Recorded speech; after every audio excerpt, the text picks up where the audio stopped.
Hi, I'm Alex Lamb, author of the Roboteer science fiction novels, and you are watching Secrets of the Universe, my entirely ill-conceived video blog sequence thing in which I attempt to take all of the research from all of the books that I've written and then deliver it to you by answering various bizarre questions on the basis of zero preparation or organization of my thoughts in any meaningful way, shape or form whatsoever. What's on the table for today, you may ask? And the answer is, what's on the table for today is Employee's Dilemma. Yes, good old Employee's Dilemma. Now you might be asking, what is Employee's Dilemma? And you'd be right to ask, because there's no way for you to know. I made it up. It's a thing I made. So essentially what it is an extension of the familiar idea of prisoner's dilemma, which we talked about in a previous video. It's a cooperation game, a social cooperation game. Why do I think it's interesting? Well, because it captures something I think true and interesting about the human condition and about the troubles that we all face when we attempt to engage with other people in a workplace or in various social clubs or in politics or a variety of other such circumstances. It's a social game thing. So that's why it's interesting. How does it work? Well, you might sort of you might start off with prisoner's dilemma. So let's talk a little bit about that as a sort of a reminder. We did do a video, but I'll talk a bit more. Prisoner's dilemma is this cooperation game that you can play when I'm trying to run workshops with people and I'm telling people how to do it together to sort of get an idea of playing with games. You play a little bit like rock, paper, scissors, where you do, 1, 2, 3, and then you pick a gesture to do. But rather than doing, 1, 2, 3, and then rock, paper, scissors, when you're playing Prisoner's Dilemma, I do 1, 2, 3, you're giving out a gift, or 1, 2, 3, and then you get various different scores depending upon whether or not you're trying to give, or whether or not, yar, sex, boo to you. And the idea here is that with Prisoner's Dilemma, there is some great benefit that you get from receiving cooperation, but you always pay a small cost for giving something to somebody else. And if you do this, that's basically you refusing to engage in giving a thing and instead just getting back anything that you get. So to be people doing it to each other, that doesn't cost, there's no cost, no benefit. It's just silly. But anyway, that's how you play it. So you can imagine a room with 200 people and going around doing this to each other. That's Prisoner's Dilemma. How do you play the Employee's Dilemma version? Well, for this, we actually go back to rock, paper, scissors. We have, let's say, you can imagine the original rock, paper, scissors game where you're trying to beat the other person. And it's like, oh, we got the same, or, ha-ha, I beat you. Or sort of like, yeah, why I order, you win again, and so on and so forth. But we can envisage a different version of the game where we have people play where they either both win or both lose at the same time. So when you get two people who end up getting the same symbol, they both win, and so they move around the room trying to clock up points, trying to coordinate with each other in order to both get the same symbol. That's interesting. Something interesting happens in the room when you go from doing it with just rock, paper, scissors, which people are not terribly engaged. It's kind of like, ha ha, I win. And then you turn it into having the coordination game. Something changes in the mood immediately when you do that. People, because it's either a collective win or it's not. So there's a little bit of extra tension that builds up just when you add that. But then, if you want to get as far as Employee's Dilemma, you have to add one more thing. So Employee's Dilemma is when you have that coordination game where people are trying to do the same thing, but also you add back in that thing from Prisoner's Dilemma.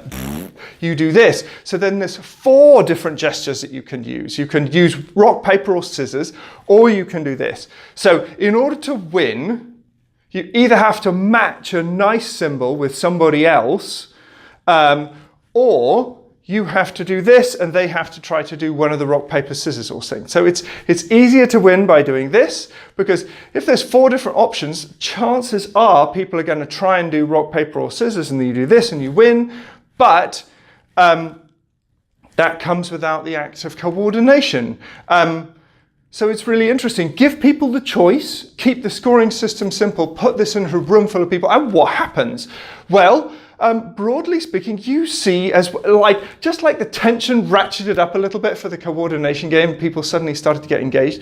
You add in the ability to quote unquote defect against your playing partner from Prisoner's Dilemma, and suddenly the tension ratchets again. So you're getting a very different dynamic out of a room full of people when you play this game as compared to the simple Prisoner's Dilemma game. So you can actually make the scoring system for the game a little bit simpler than it would otherwise be. So instead of just one way to cooperate and one way to defect, you now have 3 ways to cooperate and one way to defect. And that somehow creates this very interesting different dynamic in the room. And not only that, but when you then take this stuff and take it back to computer land and start building models around it and try and sort of say, why is this interesting from a sort of game theory point of view? Interesting things start to fall out. One thing that you notice is the kind of like very, very basic agent logic that you would customarily use for doing Prisoner's Dilemma model starts to break down, because it's so obvious that basically defection is the only way to go in this game that in that model, you don't see anything of the behavior that you actually see from people when people play the game. So, because you actually do tend to get quite a lot of cooperation and other interesting reciprocal effects.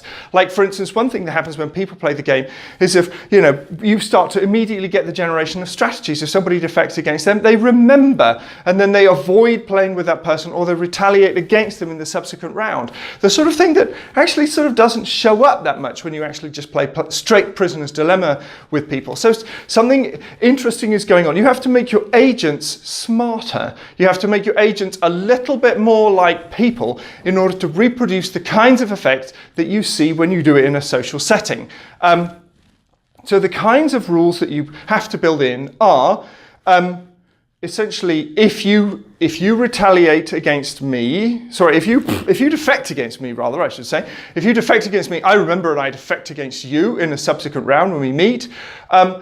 And the other thing is that if you are nice to me, I try to remember, and then the next time I meet you, I will use the same symbol that we used to cooperate with last time. And if you put those 2 little extra mini rules into your agents and set the whole game going again, what you get is something that suddenly bears a resemblance to the kinds of behaviors you get when a room full of people do it.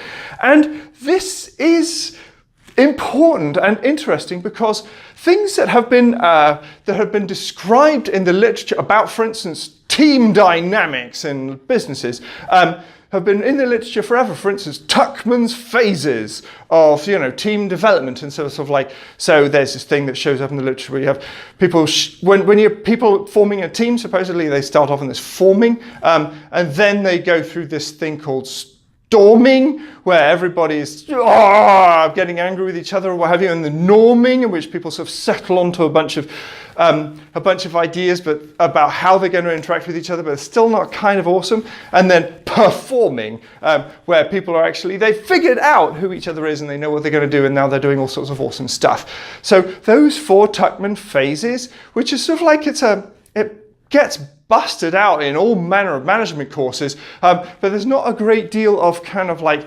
disciplined research to back it up. It's very hard to quantify when you put it in a room full of people and try and measure what's going on. You have to sort of like measure the use of angry words and that sort of thing. However, you make this very simple adaptation to a simple agent-based Prisoner's Dilemma model, and the Tuckman phases show right up, validating this idea that's been part of the business literature for years, suggesting that those kinds of phases actually are a natural byproduct of how any team that was attempting to find a way to coordinate the steps that they would have to go through in order to do a thing.